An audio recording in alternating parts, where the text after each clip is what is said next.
Now, today's case study and lessons learned video involves an injury case where it was also apparent the subject was most definitely injured. There was no denying his injuries. Even given that, the insurance company wanted him surveilled to see what type of activities he was involved in.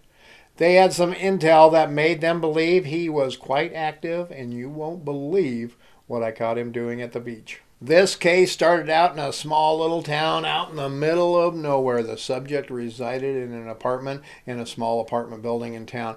Now, if you do much rural and small town surveillance, you know how hard these types of setups can be for conducting surveillance. This one was no different. He had no registered vehicles, and there was no way to sit inside the parking area for the apartments and conduct surveillance without getting burned immediately. There was about 20 apartments and maybe 10 or 12 parking spaces there. So everyone in there probably knew everybody else, and they probably knew every vehicle that should be there as well. They would know any vehicles that shouldn't be there. I had ran a comp report on the subject, and man, was I ever glad that I did that. These comp reports give a lot of information such as address history, phone numbers, vehicles, license plates, relatives information, associates of the subject, place of employment, criminal records, and a ton of other things. Now, when I took a good look at that comprehensive report, I noticed that most of the neighbors in that apartment building all had the same last name as the subject. I then cross-checked those neighbors with his list of known relatives, and wouldn't you know it, yep, half of that building was occupied by his family. Now, that isn't that strange around here. It actually happens a lot. Large families tend to migrate to housing where the family is and where they can be comfortable. That is why I often will run a full comprehensive report on my subject for surveillances to make sure I know where his family lives. This video is sponsored by OREP Insurance and Working PI Magazine. OREP is a leading provider of private investigator liability insurance. Visit orep.org for a quote today. As always, I had gone out. I did some pre-surveillance recon on the job. I drive through this little town often on my way to other jobs, so it was no big deal. During my pre-surveillance recon, I was able to identify a location about a block and a half away where I could sit and watch the primary entrances to the apartment building, as well see the front door of the subject residence. Now, the problem with this location was that it was in an alley, and that alley was very narrow alley, and that very narrow alley was very close to the town's police station. So I knew I had better work up a good plan, or it would be a short-lived surveillance position to be sure. Now, a few days prior to the scheduled surveillance, I stopped in at the police station to let them know who I was, let them know when and where, and what I would be doing.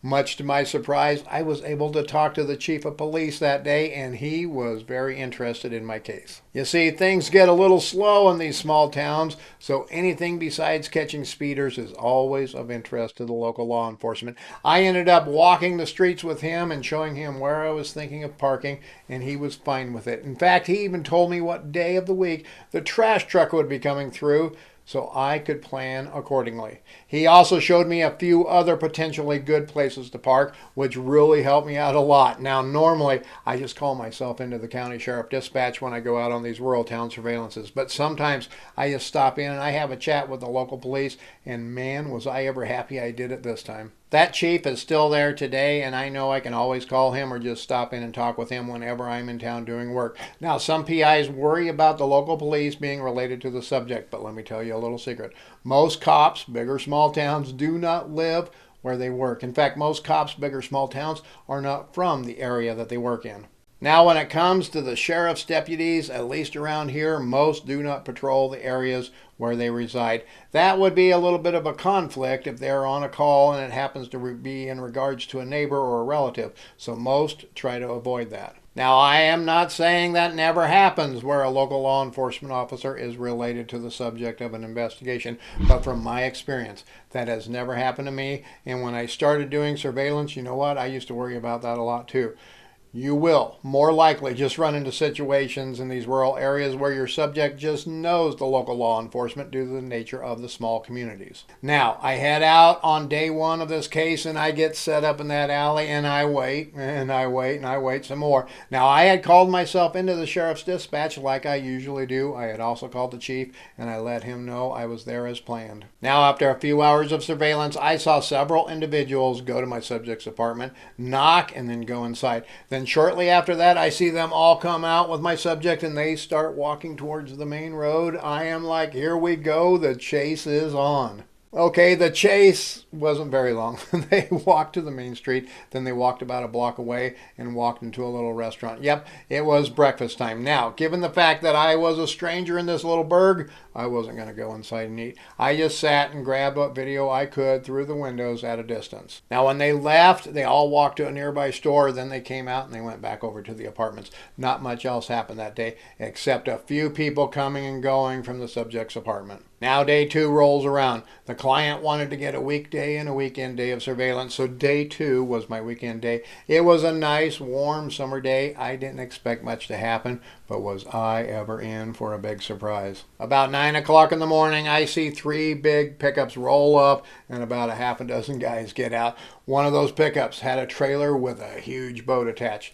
They pulled up and people started coming out of every door in those apartments, it seemed. Everyone was gathering around, checking out the boat, laughing and having a good time. Then I see my subject come out. He just joins in with everybody. I got a ton of video right there. I was very happy indeed, but the fun is just about to begin, folks. Hang on. Then I see people loading up coolers and all kinds of other things into the backs of those pickup trucks. I am like, road trip, here we go. Sure enough, my subject hops into one of those trucks and away we go. Now the follow was very interesting, to be sure. There were those 3 pickups and about 3 or 4 other cars in that caravan. This made me very nervous, to say the least. They were all probably related and I was not part of the family or the party, so I made sure that I kept back a ways during the follow. We drove for about an hour. Then I see them pulling off onto a little country road. I go past the road and I notice a sign pointing down the road for a state lake. I let them get past the check-in area at the lake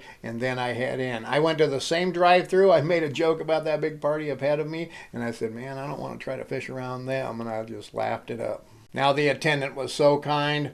She even told me what docks that they were planning on going to. Wasn't that nice? That gave me all of the intel that I needed. I then paid for my daily pass. I got a lake map and then I pulled over and I did some studying of the locations on the map. I identified a place about 2,000 feet away where I could park, see the docks that they were going to, and most of the picnic and the beach areas around there. So I headed to that spot. I got there in time to get plenty of video of them unloading the boat, my subject getting on the boat, and then heading out onto the lake. Now I knew I had to find a way to get more video of him out there on the boat, as well keep an eye on the family on the shore, so I knew where they would be setting up. So I headed out on foot surveillance. Now it gets really interesting, folks.